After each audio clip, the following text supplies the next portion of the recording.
Part 1, Chapter 7. The courtroom was packed. As soon as it arrived, Carl Barker had hurried directly into the courthouse, his postman pants making sandpaper sounds as he threaded his way inside. Unlike Carl, Reef hadn't been worried about getting a seat, the one advantage of being the guilty party. He turned now to look at the crowd and saw there was a standing room only, most of which was occupied by numerous reporters at the back. The one Bigger had threatened on the steps gave him a hard smile, but Reef ignored him. Sitting on the left a few rows in front of Carl were the men and women in the newspaper photo. The woman was looking directly at him, as if trying to fry him with laser vision.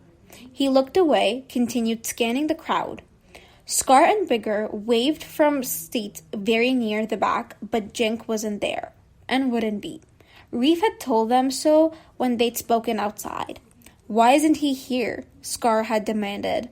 "Jink's got his own troubles right now. He don't need more of mine." "What happened?"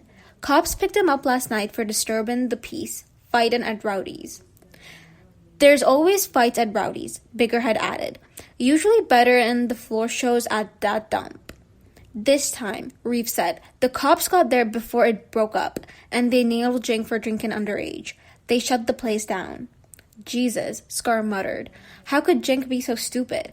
"I know," agreed Reef. "Rowdy may lose his liquor license. He told Jink he better hope it don't happen." Reef knew that losing the income from the rundown joint called Rowdy's would be no hardship for its owner. Jink had said many times that Rowdy didn't make a helluva lot of the few booze hounds that frequented the place anyway. It was the bar itself that Rowdy needed. It was a front for more than a dozen shady operations that attracted more police attention than almost any other place in the city. Everyone knew the cops had been trying for years to find ways to shut it down, even citing the place for health code violations. But a rumor that Rowdy had a friend in the health department seemed to have proven true when the violations were suddenly rescinded. Now Jink had handed them a gift that, combined with all other infractions, could very well be the one to close Rowdy's for good. Bigger had whistled softly under his breath. "I wouldn't want Rowdy and his goons looking for me." If the situation hadn't been so grim, Reef would have chuckled. "That's why I told Jink to stay put," he'd told them. "The cops don't need to see him connected with this shit. Don't need another reason to put the screws to him." So Jink would miss the big show. Somewhere there were hearts bleeding purple piss. All rise. Reef turned to see Judge Thomas enter the courtroom, her black robe making her tiny frame seem even smaller. For a bizarre moment, she looked a bit like Nan, but then he looked again and the illusion was gone. She was just a short woman with a long coat and the power to put him away for a few months. But so what? What don't kill you makes you stronger. And then there was a life lesson number 2. Shit happens. Looking at Judge Thomas, Reef was reminded that it's a whole lot better being the shitter than the shitty. Something else his grandfather used to say. Reef ignored the court clerk's opening crap about the presiding judge and the court proceedings.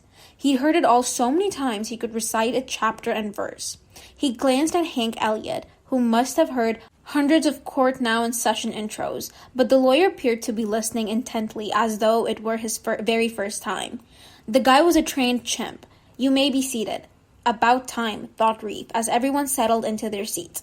Let's get this show on the road. The judge perched a pair of dark-rimmed glasses on the end of her nose and opened a thick file. She paged through it silently as if entering each piece of paper in some photographic memory bank.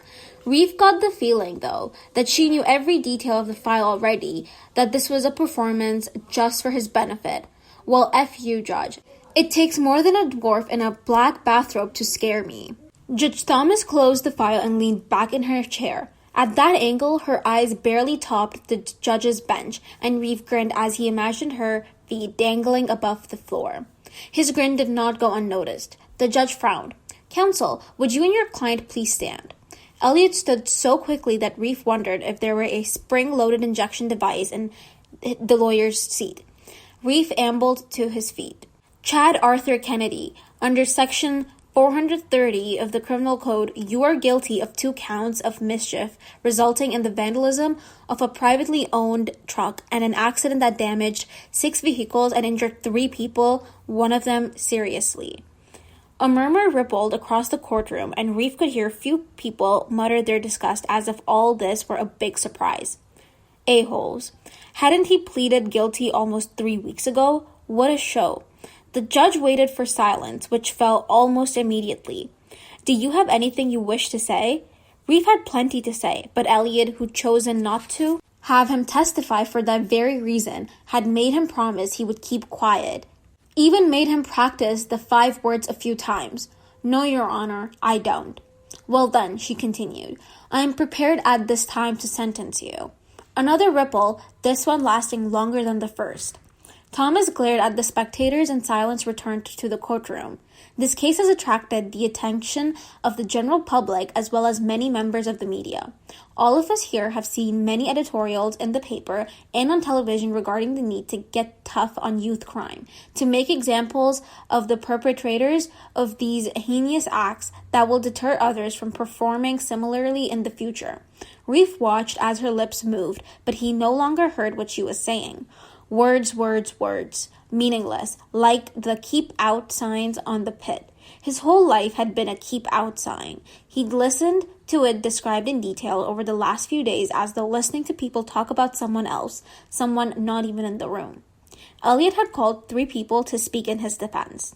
The first was Royce Gold, a social worker who gave a detailed account of the poverty of Reef's early childhood, the emotional abuse he endured from an alcoholic grandparent, the short-lived experiences in numerous foster homes since he was 9. Next was Carl Barker, who offered, in Carl's eyes anyway, valuable insight into life spent with troubled teens. The last person was a surprise. Elvira Gregory, his 8th grade English teacher, who commented on Reef's vast potential as a student, potential that upon cross-examination the Crown Attorney had shown to be unfulfilled. But the courts are not institutions to be manipulated by public opinion. If the public is dissatisfied with the law, it is the duty of each citizen to become actively involved in the repeal or amendment of that law. The forum for discussions such as these is Parliament or the provincial legislature, not the courtroom. Reef had no idea what she was talking about, but he could sense movement behind him, the reporters at the back. The judge paused again, was rewarded with silence, then continued. Despite the fact that the public is demanding stiffer punishments, I firmly believe that punishment is not the way to dissuade individuals like yourself from committing crimes such as this one. Numerous studies have shown that incarceration of young people only leads to further instances of criminal behavior. A case in point is your own prior stay at the Riverview Correctional Institute. A moment passed, and when she spoke again, she addressed the spectators. More important than fear of punishment is the need for compassion, the need for better choices, the need for young people who commit crimes to recognize that they are and will continue to be members of a society, and that the actions of everyone in that society impact in some way on every other member. More movement at the back. Reef could hear pens scratching furiously on notepads. Where was this going? The Youth Criminal Justice Act recognizes that there is no quick fix to youth crime. It supports constructive, long-term solutions intended to foster values of respect and accountability. At the heart of the act is the principle that criminal behavior will result in meaningful consequences. The judge took off her glasses and folded them carefully, placing them on the file in front of her before continuing. She turned again to Reef. Mr. Kennedy, she said, you have pleaded guilty to criminal acts and in doing so have saved the court considerable time and expense. However, you have not shown remorse for your actions. She shook her head sadly. In fact, from what I've seen in this courtroom, you have demonstrated no concern whatsoever for what you have done. She paused. I believe that you need to experience the results of such actions firsthand so you will understand their ramifications and hopefully learn to make better choices in the future.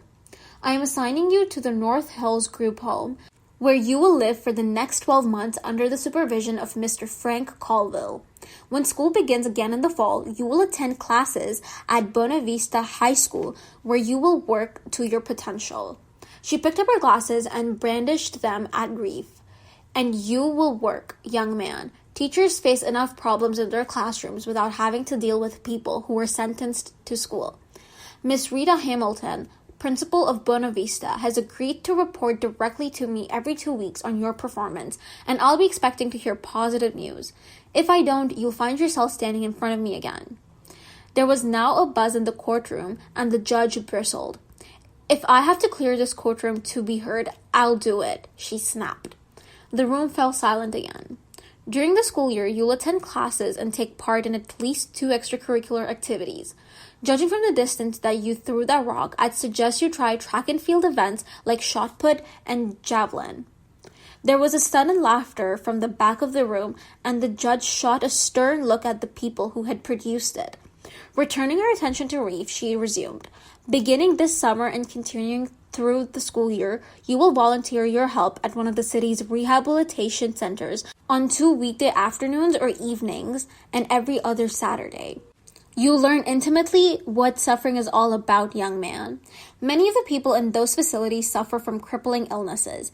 Others are victims of trauma caused by a variety of accidents, including motor vehicle mishaps resulting from careless actions, such as your own." She leaned forward. "When Mr. Colville feels you are ready, you will conduct a series of presentations to high school classes and youth groups telling about your experiences and the insight you've gained as a result of them. And believe me, young man, you will gain insight. You will feel remorse. I'm going to make certain of that." Reef blinked at her. Extracurricular activities, volunteering at rehabs, youth groups. Was the woman crazy? "I can see from your reaction, Mr. Kennedy, that you are not thrilled with my ruling." She glanced around the room. "Many others will no doubt share that reaction, but for very different reasons. There's nothing I can do about that. However, what I can do is try my best to ensure that you become a productive citizen. I'll be watching you, Chad, and it's my hope that when you complete your sentence, you will have a new appreciation for the people with whom you share this planet." "She's out of her goddamn mind," Reef muttered as the courtroom emptied. "Shut up," Elliot hissed. He told Reef to remain seated, and the two were now alone, except for the handful of people the court security officer was still ushering out. That, however, wouldn't last long. They still had to run the gauntlet of reporters on the steps outside. "You don't know how lucky you are." That line again. F off. Reef snarled as he got to his feet. Elliot glanced around as he stood up, saw no one within earshot, and spoke through the clenched teeth. "Now you listen to me, a-hole. I have clients who do give a shit, so the last thing I need is to waste more time with the likes of you. But I want you to understand one thing. Judge Thomas could have crucified you. Instead, she gave you a second chance. Don't screw it up." "Chance to do what? Improve my public speaking? Give me a break." Reef turned away savagely, kicked a nearby chair so it flipped over backwards and crashed to the floor. Elliot's voice was low, but that didn't mask the venom in his response. "You don't get it, do you? You've just been given a break. You get to walk out of here and make a difference in your life.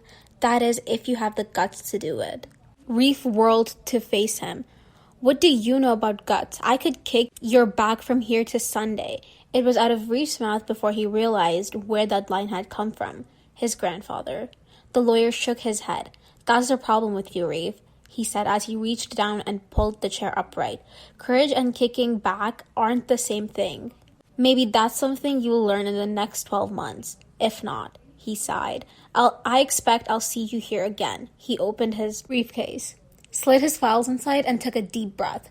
"Now comes the hard part. Mr. Elliot, what's your response to the judge's ruling?" The throng of people around Reef and his lawyer was overwhelming, and questions came quickly. "Of course we're pleased," replied Elliot as he and Reef made their way down the courthouse steps.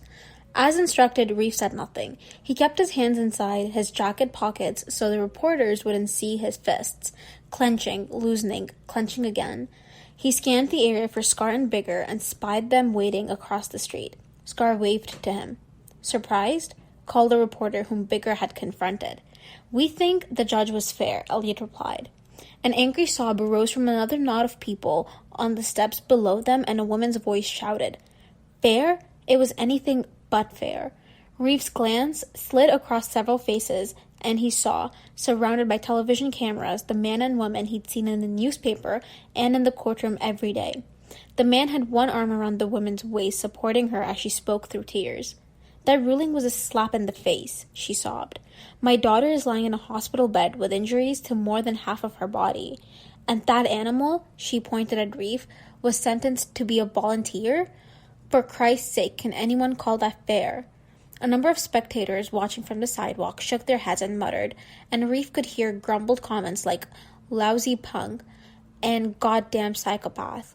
One individual who obviously had come prepared held up a sign that said, I'm offended by young offenders. Reef pulled one hand out of his jacket to flash them all the finger, but Elliot gripped him by the shoulder and hurried him down the steps past the cameras, the crowd, the hysterical woman.